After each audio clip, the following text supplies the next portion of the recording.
ਮਤਲਬ ਨਾ ਆਪਣੇ ਪੈਰ ਜਿਹੜੇ ਨਾ ਆਪਣੇ ਪੈਰਾਂ 'ਚ ਆ ਵੀ ਕਿੱਲੇ ਖਿਲਾਰਦਾ ਉਹ ਆਪ ਹੀ ਕਿੱਲੇ ਖਿਲਾਰਦਾ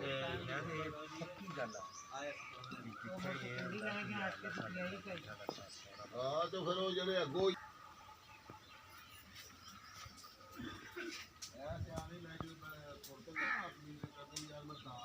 ਦਾਲ ਕਿਸੇ ਨੂੰ ਨਹੀਂ ਲਾਉਂਦਾ ਉਹ ਆਪਣੀ ਅੱਖ ਨੂੰ ਦਾਲ ਲਾਉਂਦਾ ਉਹ ਆਪਣੇ ਆਪ ਨੂੰ ਦਾਲ ਲਾਉਂਦਾ ਕਿਸੇ ਨੂੰ ਦਾਲ ਨਹੀਂ ਲਾਉਂਦਾ ਦਾਲ ਉਹ ਕਰਦਾ ਨਹੀਂ ਉਹ ਫੁੱਲ ਲਾਉਂਦਾ